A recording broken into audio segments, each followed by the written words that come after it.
Bet,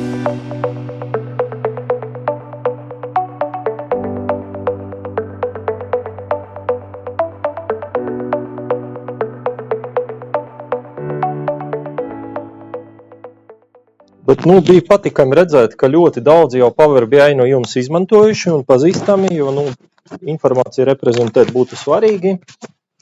Ko tālāk es jums gribu parādīt? Es gribu parādīt vēl dažas ilustrācijas par to, kam vēl var pielietot šo saimi, konkrēti Microsoft saimi. Lai jums rodās, varbūt sajūta. Šeit ir tādu arī aplikāciju piemēri, kuri arī aplikācijas tapušas ļoti ātri, kur ir resursu rezervācija. Jebkādu resursu rezervācija. Darba vieta, pamatlīdzekļi, inventārs. Protams, varbūt rezervācija, varbūt, kustībā, varbūt norakstīšana, varbūt pieprasīšana. Jūs varat paši iztēloties to procesu, kurš ir jūsu organizācija varbūt būtisks. Un uzreiz ar bultiņu mēs iegūstam vizualizācijas. Un vizualizācijas var būt dažādas, ka darba vietas, pieņemsim, mūsu kartes izkārtotas ar visu aprikojumu, kam kāds pamatlīdzeklis, kur atrodas. Pieņemsim, lai lietotājiem būtu viegli saprotams, kā viņi izmantot. Risinājuma piemērs var būt no kaut kādām formām vai no pat papīra dokumentiem, kur mums jāatpazīst informāciju, kur mums jāpaņem informācija no formas un kaut kur datubāzī jāieliek, jāiedod uzdevumu, vēl kaut kas jāizdara. Ja? Arī šis piemērs varētu būt. Tad mani pārsteidza viens piemērs, jo šeit starp klātesošiem ir cilvēki, kuri zina, ko nozīmē izstrādāt, pieņemsim, darbinieku pašapkalpošanās sistēmu un cik daudz pūles tas var prasīt, ja, un varbūt laika. Es pat savā telefonā šobrīd redzu aplikāciju, kur izdevumi var tikt pieteikti vai, pieņemsim, komandējumi pieteikumi, kur uzreiz es varu pievienot čeku, un es biju pārsteigts, ka pašu tur dokumentu ieliekot, viņš jau atpazīst un sapild man formu. Un es šo palūdzu izveidot, un man 3 dienu laikā uztaisīju šādu aplikāciju. Es biju pārsteigts, tāpēc, ka es zinu, ka iepriekšējos gados līdzīga aplikācija izstrāde prasīja gadu, kamēr tur visu noskaņo, kamēr visu tur apzinās. Bet man jau ir tur strādājoša aplikācija. Šeit ir tas bildes, lai jūs labāk varētu redzēt. Ja? Es tur ieliku savu saburzīto čeku, un viņš tur uzreiz atpazina. Ja? Man ir tas pārsteidz, tāpēc, ka es sāku saprast, ka tur tiešām dienu jautājums, nedēļu jautājums ir nopietnāks process. 5. risinājums. Lidmašīnu tehniska apkope. Ļoti nopietns process. Šeit ir prototips. Ja, atkal, protams, varbūt Exceli, kur ir diezgan komplicēts process ar vairākiem iesaistītajiem plānošanā, bet šo pašu informāciju arī var padomāt, kā strukturēt. Mēs viņu veidojam tā kā strukturētā veidā ar ievadformu, kuras var izpausties kā ievadformas mobilajām ierīcēm, un attiecīgi darbinieki var diezgan ātri veikt darbības. Pat var veikt darbības uzreiz telefonā. Un vizualizācija arī kalendārs, kāds cits, kāds uz kartes, kāds dažādi vizuāļi. Piemērs par pašvaldības arī kaut kādu radītāju publicēšanu, pa cik šī vīdā arī integrējas un var faktiski diezgan ātri, ja ir strukturēts datu avots, jaunāku informāciju attēlot uzreiz jūsu mājaslapās, ka es pastaigāju drusku pa mājaslapām un ne visām pašvaldībām es uzreiz ieraudzīju, ka man likās, ka var skaistāk ielikt iedzīvotājiem. Ja ir kaut kādi pārskati, var likt iedzīvotājiem uzreiz galvenie radītāji, lai viņi saprastu, pieņemsim, no tā 1 eiro, cik centi aiziet, kur, tāda infografiku kaut kādu ielikt, lai cilvēks nevis vērtu vaļā kaut kādu tur, PDF-iņu vai Exceli un tur mēģinātu kaut ko saprast.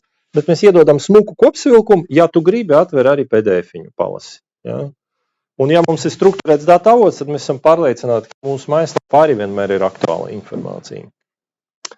Un tad kopsavilkums par sagaidāmo rezultātu, ka procesi ar konkrētu šo low-code aplikāciju diezgan ātri var tikt sistematizēt, viens datu avots, tāpēc, ka to, ko rādīja Pauls Power BI-ā, Paulam labajā pusē bija Lego klucīšu saraksts, konstruktors. Un mēs zinām, ka, ja jūs pieņemsim, mēģināt vizualizēt kaut ko no esošām sistēmām, bieži tas ir ļoti ilgs process. ETL, mums jānoslēdz līgums ar tur piegādātāju, viņi sāk vilkt datus, un kamēr mums tie dati nonāk līdz tādai kondīcijai, lai mēs varētu viņus tiešām vizualizēt, tur jāveic milzīgs darbs. Ja tomēr mēs izstrādājam to aplikāciju šeit, tad mēs uzreiz viņu vizualizējam. Tur dati jau ir strukturēti. Galvenais parūpēties par pašu procesu. Un biznesa cilvēkiem Power BI patīk, un līdz ar to mēs diezgan ātri tiekam pie mūsu vizualizācijas. Tā, šo tēmu mēs esam noslēguši, vai ir kādi jautājumi tieši par šo tēmu?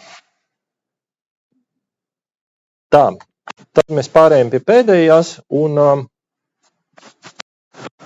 es gribu tikai pateikt, ka jūsu somās, kas ir pie muguriņām, tur ir anketas, mēs varbūt lūdzam tas anketas aizpildīt un turpat uz galda pēc tam atstāt, jo tagad es varbūt vēl 10 minūtes pastāstīšu par šo tēmu, un tad es aicināšu visus, es pajautāju, kāda ir tā ēdienkarte, ko nozīmē vieglas pusdienas, kad viņš man saka uzskaitīt.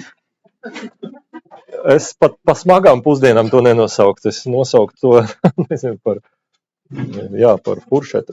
Katrā ziņā tur gaida mums kaut kas interesants, viņi tur ir piedomājuši.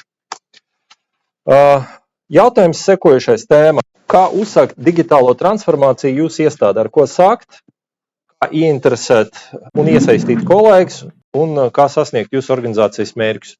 Es šai nozarē strādāju no 1998. gada un tiešām tikos ar ļoti vairākus no jums pazīstu un tikos ar ļoti daudzām iestādēm, ar katru Latvijas ministriju, ar visam Latvijas iestādēm, ar ļoti daudzām pašvaldībām. Un es redzēju gan sekmīgas pārmaiņas, gan netik sekmīgas pārmaiņas, un es ieraudzīju vienu lietu, kura apvieno visas sekmīgas pārmaiņas. Un tad es gribu ar viņu padalīties. Ja? Bet pirms mēs ķeramies par to, kā to panākt, es gribu drusku izskaidrot vārdu transformācija. Šis ir tāds populārs vārds šobrīd, digitalizācija, transformācija, visi pa viņu runā, bet ne katrs saprot, ko nozīmē transformācija. Un, meklēju tādus terminus tur, bet man visvairāk patika McKinsey & Co, kas ir digitālā transformācija. Digitālā transformācija ir fundamentāla organizācijas pārbuve ar mērķi radīt vērtību, nepārtraukti ieviešot tehnoloģijas mērogā. Šeit ir atslēgas vārds fundamentāla organizācijas pārbuve. Mēs iedomājamies, ko nozīmē fundamentāla pārbuve. Tas ir gandrīz vai nonesam pusi un izveidojam no jauna. Tas ir kaut kas ļoti, ļoti apjomīgs un sarežģīts. Ja? Tāpēc ir divas lietas. Digitāla optimizācija un digitālā transformācija. Tas ir dažādas lietas. Vidēji pasaulē 90% no IT projektiem attiecās uz digitālo optimizāciju. Un tikai 10, ja ne mazāk, attiecās uz digitālo transformāciju. Es negribu teikt, ka viens no viņiem ir slikts. Abi ir labi. Vienkārši dažādos gadījumos jāpiemēro dažāda metodoloģija. Kaut kur vajadzīgā transformācija, kaut kur vajadzīgā optimizācija. Piemērs, kur vajadzīga optimizācija. Mums ir lielisks projekts, mēs uzraugam investīcijas. Mums šis process vienīgais ir ļoti manuāls, ļoti sarežģīts, ļoti darbietilpīgs. Mēs skatāmies uz optimizāciju. Mēs ņemam esošo procesu, mēģinam maksimāli optimizēt plūsmu, mēģinam viņu digitalizēt, mēģinam padarīt ērtāku lietotājiem, un sniedzam to pašu pakalpojumu tikai jau tā. Ja? Šis ir tas piemērs, piemēram, ko mēs nu pat rādījām. Kas ir digitāla transformācija? Digitālā transformācija parasti, ja pieņemsim šīs nāk iekšpuses, departaments jūt, ka pat es nevaru vakar aiziet pie bērniem, es nepaspēju uz bērnu dārziņu savākt bērnu, piemēram. Tas nozīmē, kaut kas jāoptimizē, kaut kas tur nav labi. Savukārt ir ārējie faktori, kuri uzņēmumu spiež, pieņemsim, ir izmaiņas tirgus dinamikā. Patērētāju uzvedības maiņa, vairs negribam jūsu pakalpojumus pirkt. Ja? Konkurences spiediens, konkurenti izdomājuši kaut ko labāk. Jaunas digitālas tehnoloģijas parādīs, kuras mūsu esošo darbību vairs nerulē. Tas nozīmē ārējais spiediens spiež mums domāt par transformāciju. Viens no piemēriem, varbūt man visvairāk patīk no valsts pārvaldes, es ļoti sekoju mūsu vienam no svarīgākajiem Latvijas radītājiem iedzīvotāju skaits. Nezinu, kurš sekoja. Zināt, cik daudz Latvijas iedzīvotāji? Zinām? Mainās katru dienu, pareizi, jā. Jā. Respektīvi šobrīd 1,880,000. Neatbildēšu, es atvainojos, bet es ņemu oficiālu statistikas pārskatu. Ja? Tātad, varbūt tagad ir izrāviens, es nezinu, varbūt mēs esam jau kaut kur, varbūt 2 miljoni, es nezinu, pēkšņi. Es gribu cerēt. Tātad, šobrīd tas spiediens, es teiktu, ir un pamatīgs spiediens. Tāpēc, ka es paskatījos prognozi, pavisam nepamatu. Man 2 bērni, es redzu viņus skolā, apkārt arī bērni, man šķiet, ka viss ir kārtība. Tā, kas skatos šeit, man skaidrs, ka nekas nav kārtībā. Ja? Un, ja tomēr tas spiediens paliek tik liels, ka mēs gribam to bildi apgriezt otrādi, es vienkārši apgriezu to pašu statistikas pārvaldu radītāju tikai otrādi, ka viņš ir tāds augošs. Ja? Mums bez transformācijas neiztikt. Mēs ar optimizāciju neko nemainīsim. Sniedzot pakalpojumus kā līdz šim, valsts nemainīs to bildi. Mēs turpinām lejupslīdi. Tā kā šis ir piemērs, kā ārējais spiediens liek mums transformēties.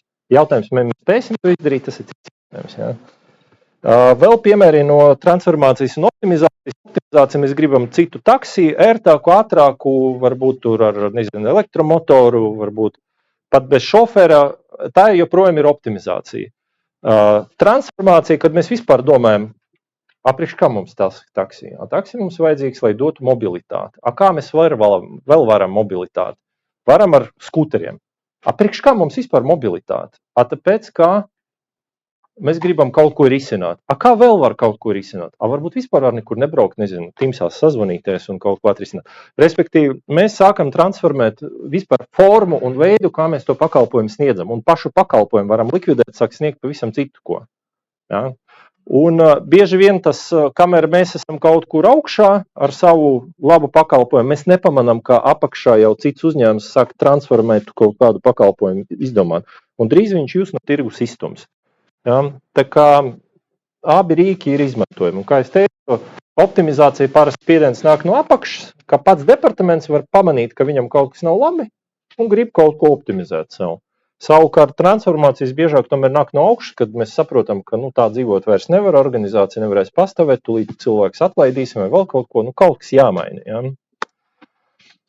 Šeit ir ilustrācija. Mēs akvāriju sildam, vēl kaut ko dārām, transformācija nozīmē, mēs vispār nolēmam tur, nezinu, kaut kur jūriņā peldēt vai vēl citu darīt.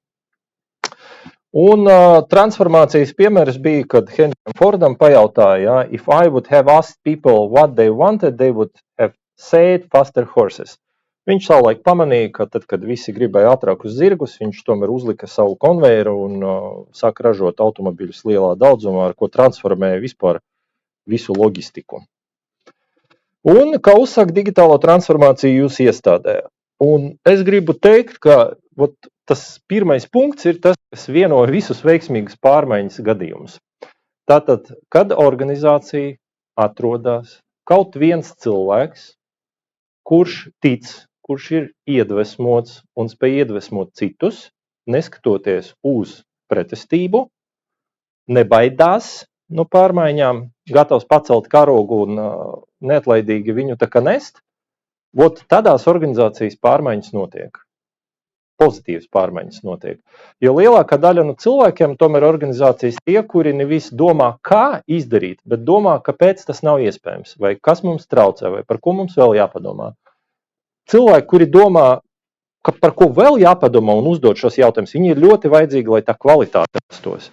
Bet, ja ir vajadzīgs pārmaiņas, vajadzīgs cilvēks, kurš nebaidās dabūt punus un iet uz priekšu.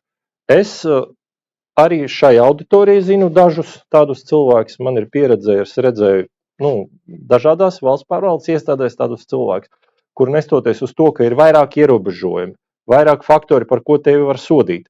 Viņi nebaidās, viņi iet uz priekšu. Un es zinu, ka tie cilvēki joprojām strādā un joprojām ievieš pārmaiņas, kas ir svarīgi, jā, tāpēc, ka mēs baidamies, jā, tomēr, jo kļūdas iespējamība mums attur bieži vien no kaut kādiem soļiem. Starp citu, kāpēc izstrādes ātrums man patīk tajā power-ups, tāpēc, ka mēs neriskējam smagi kļūdīties ar investīcijiem, izstrādāt kaut ko, par ko pēc tam mums sitīs. Ja? Tā, es zinu, baidamies. Un realitāte tieši tā arī mainās. Ja mēs gribam citu realitāti, citu kaut kādu lietu, mums jāsaka rīkoties. Tas ir vajadzīgs, tas iedvesmot cilvēks, kurš gatavs rīkoties. Protams, vajadzīgas iemaņas, jo bez pareizām iemaņām mēs nevaram veikt darbības savādāk. Mums kaut kas jāapgūst, kaut kas jāuzzina, jāiepazīstās. Un mums vajadzīga stipra motivācija un baiļu neesamība. Nu, bailes ir, bet spēja viņas pārvarēt. Ja? Un tad mēs sākam tas pārmaiņas veikt. Un pārmaiņas mūs gaida, protams, tāda kā bedre, jo sākumā mēs esam optimisms, mēs tūlīt ieviesīsim iepirkumu sistēmu, mēs tūlīt tur investīcijas plānosim budžetu, mums tur sapņi. Tikko sākam darīt, tiesības nav, mums jāprasa informācijas centram drošības apsvarumi, vēl, cilvēks tur aizņemts, vēl, pirmas grūtības. Tad viss turpinās, šis pašas grūtības nekur nepazūd, un cilvēkam iestājas zināms izmisums, liekas, kāpēc es to vispār esmu iesacis, kāpēc es tur esmu iekāpis. Pēc tam depresija, tāpēc, ka tas turpinās ilgstoši, bet tad vienā brīdī sākās tā pierašana, pieņemšana, un beidzot mēs izējam uz to inovāciju. Protams, ar pareizu atbalstu šis viss samazinās, mums tā likne kļūst tādā lezenākā, tādā vienkāršāka, bet pa lielam šis ir tas ceļš. Un bieži vien tas cilvēks, kurš uzņemās šo vadīt, viņam jābūt zināmam pilnvarām. Ja? Viņam jābūt zināmam pilnvaram, lai nav tā, ka viņš neko nevar lemt, un visi saka, es esmu pats te galvenais, tu man neko nevari teikt. Ja? Patīk man Winstona Churchilla citāti, vienu jums ieliko. Panākumu nozīmē virzīšanos no neveiksmes uz neveiksmi, nezaudējot entusiasmu. Tas ir par to likni. Ja? Nezaudējot entusiasmu.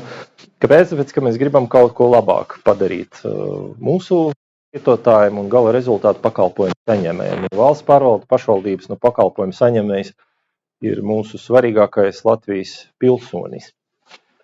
Tā, jautājumi, ja kādi ir. Vai mēs varam pie pusdienām to pārunāt? Lūdzu, atstājiet anketiņas. To, ko gribu varbūt teikt, ka mēs esam gatavi atbalstīt jūs līdzīgi, ka mēs varbūt atbalstam digitālu aģentūru šobrīd. Ja jums ir interesi, varam atnākt uz jūsu organizāciju, pastīties, kā mēs varam jums palīdzēt ar kādām tēmām, vai jūsu kompetenci stiprināt, vai uzsakt kaut kādu lietu, sagatavot, digitalizēt kaut ko un palīdzēt jums pašiem to apgūt pēc tam un patstāvīgi to tālāk virzīt. Tā kā lūdzu atzīmējiet, ja tāda interese ir. Saku jums paldies un aicinu izbaudīt tad pusdienas. Paldies!